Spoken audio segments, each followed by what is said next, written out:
শিশু ওয়ার্ডে আইসিইউ সংকট, আছে দীর্ঘ সিরিয়াল। রাজশাহী মেডিকেল কলেজ হাসপাতালে অপেক্ষায় থাকতে থাকতেই তাই প্রতিদিন মৃত্যু হচ্ছে শিশুদের। হিসেব বলছে গেল 2 সপ্তাহে এভাবে মারা গেছে 44 শিশু। রংপুর ও খুলনা বিভাগের সরকারি হাসপাতালগুলোতে শিশুদের পর্যাপ্ত আইসিইউ সুবিধা না থাকায় গুরুতর রোগীদের রামেক হাসপাতালে পাঠানোয় চাপ বেড়েছে। পরিস্থিতি মোকাবেলায় শিশু আইসিইউ সংখ্যা বৃদ্ধির তাগিদ বিশেষজ্ঞদের। এছাড়া মাঝপথে থেমে থাকা বিশেষায়িত শিশু হাসপাতালের কাজও সম্পন্ন করা জরুরি বলে মনে করেন তারা। সিলন টি রপ্তানিতে শীর্ষে।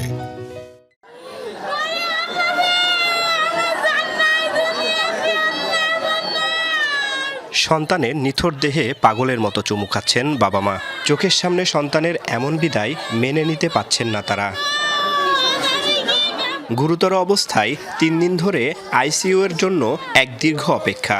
কখন আইসিইউতে একটা সিট খালি হয়, কিন্তু সিরিয়াল আসার আগেই শুক্রবার অসহায় বাবা মায়ের চোখের সামনে মৃত্যুর কোলে ঢলে পড়ে 8 মাসের শিশু আব্দুর রহমান। খুবই অব্যবস্থাপনা, নার্সের সংখ্যা খুবই কম, ডাক্তার কম। বৃহস্পতিবার 26 তারিখ, আজকে 27 তারিখ, আজ 2-3 দিন যাবৎ কোনো বড় ডাক্তার নাই। আর ডায়রিয়ার রোগী, হামের রোগী, নিউমোনিয়ার রোগী সব একই সাথে। একটা অসুখ নিয়ে আসলে 10টা অসুখ তৈরি হয়ে যাচ্ছে।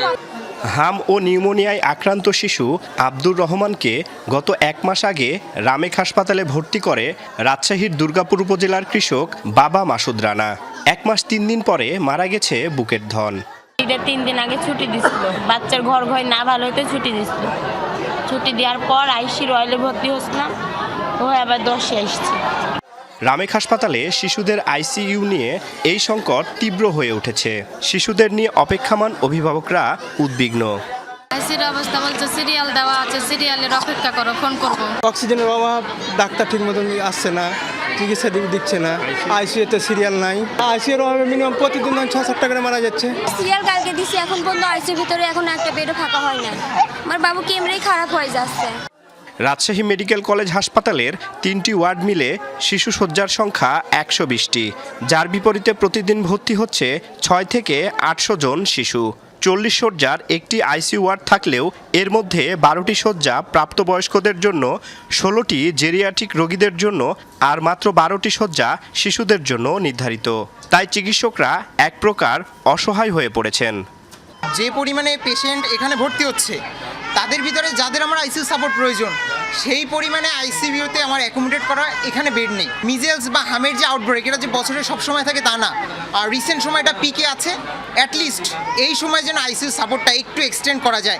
চিকিৎসকরা জানান, রংপুর আর খুলনা বিভাগের সরকারি হাসপাতালগুলোতে শিশুদের পর্যাপ্ত আইসিইউ সুবিধা না থাকায় অতিরিক্ত চাপ বেড়েছে রামেক হাসপাতালে।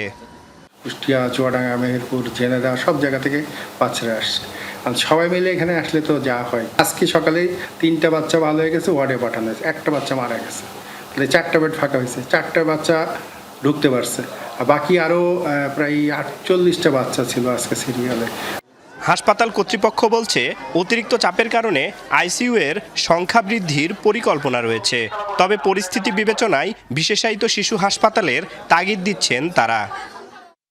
রাজশাহীতে কিন্তু একটি শিশু হাসপাতাল অবকাঠামোগত উন্নত হয়ে পড়ে আছে, সেটি যদি খুব দ্রুত চালু করা যায়, সেক্ষেত্রে রাজশাহী মেডিকেল কলেজ হাসপাতাল আইসিইউর উপরে চাপটা কমবে।